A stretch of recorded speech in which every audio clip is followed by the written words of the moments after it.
Hey everyone, it's BJ And Patrick. and we're here again to talk about what's going on in the world of real estate, and especially as it relates to the Vancouver Island area. And obviously there's going to be some things, and we're going to talk about some things today that affect not just the island but just the real estate market in general in British Columbia, with some different rules that are being changed and rolled out.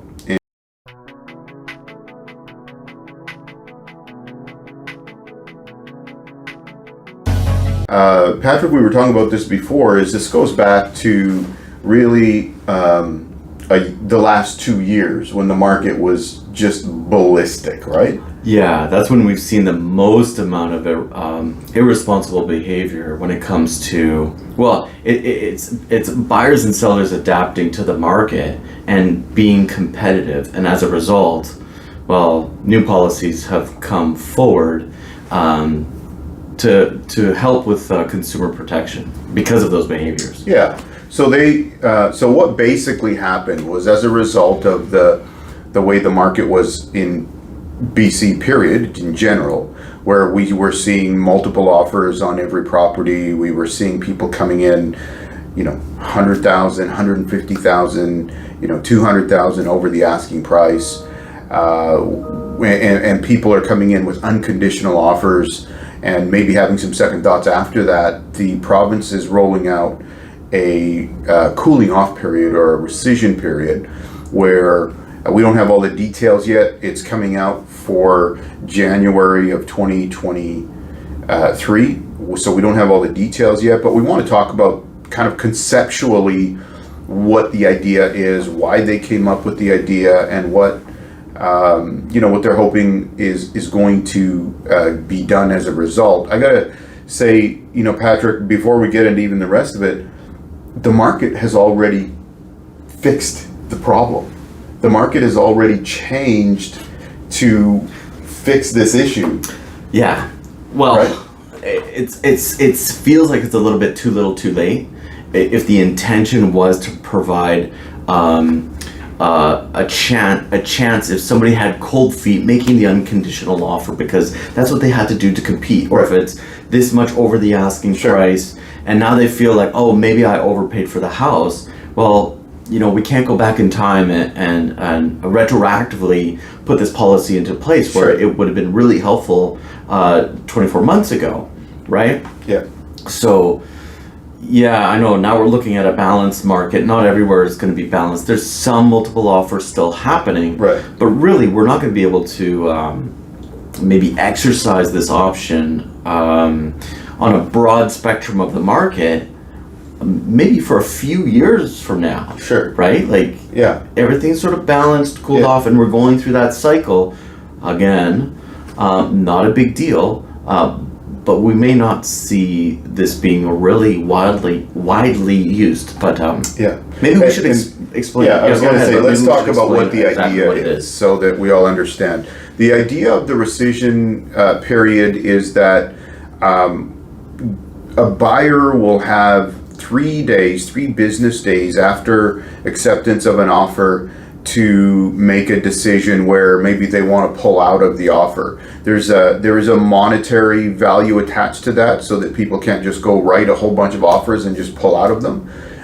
So there's a percentage of a deposit and so forth, and these things that come into play.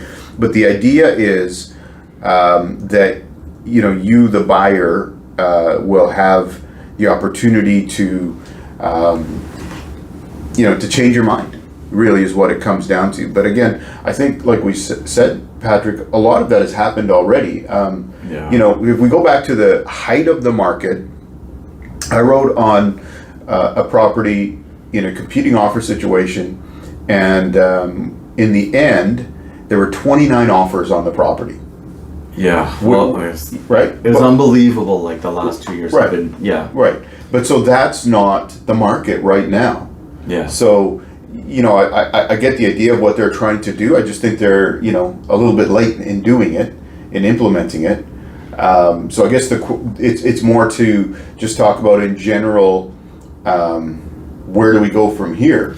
Well, we're going to get it in January in some shape, form, anyways, right? So we're gonna have to have this part of the real estate transaction. So, but I want to sort of clarify what would be the difference between a rescission period and a subject to period.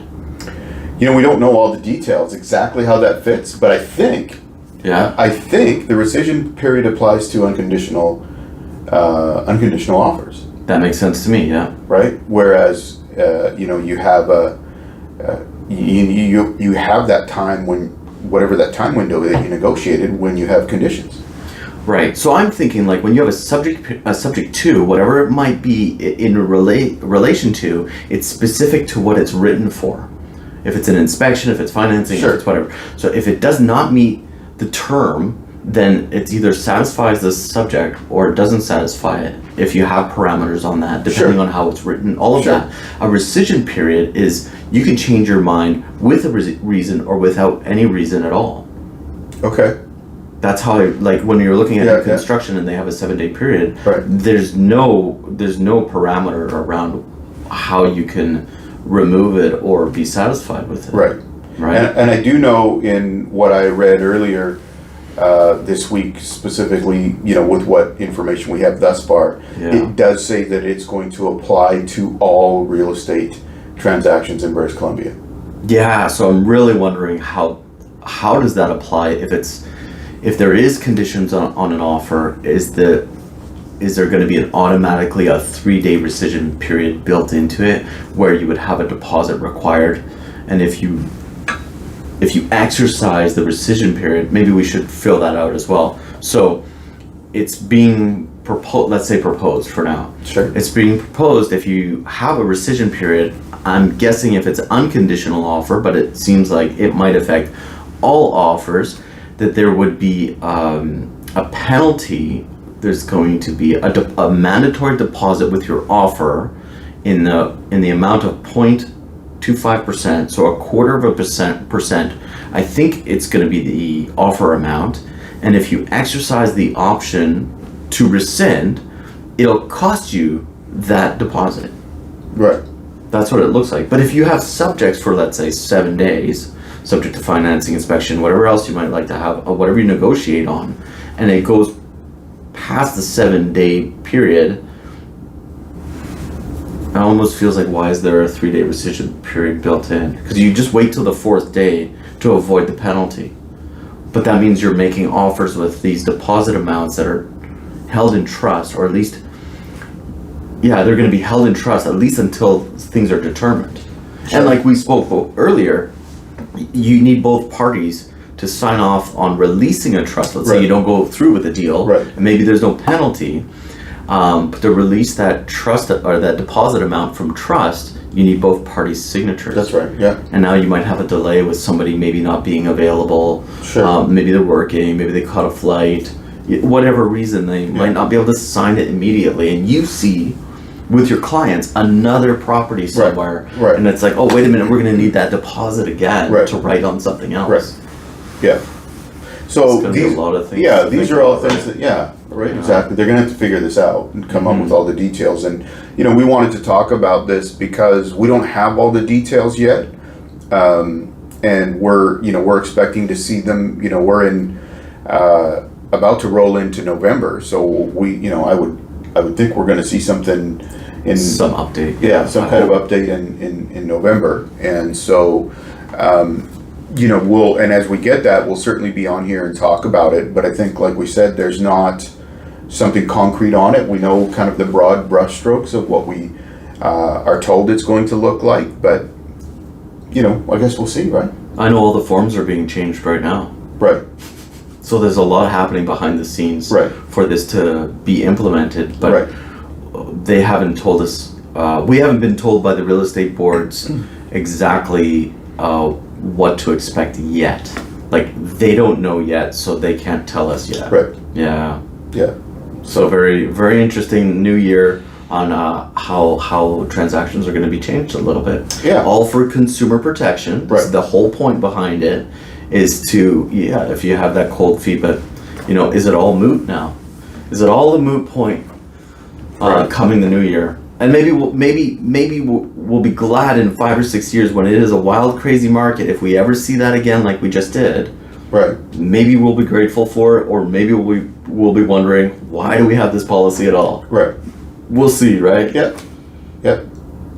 So that gives you an idea. I mean, like I said, it's very, very preliminary. We don't have a lot of information, but we thought it's still worth us having a conversation about it. So, keep watching, because we'll keep updating as we go and get more information on it. And, if there's anything that you say, hey, I'd like to find out more about this or about whatever it might be, feel free to message us, and we're happy to look at different topics and talk about different things, or you can connect with us directly, and we can certainly help you with any questions that you have, or if you want help with your whatever you're looking at in the world of real estate, whether and this is the great thing, is whether it's residential or commercial, we can certainly help you with either.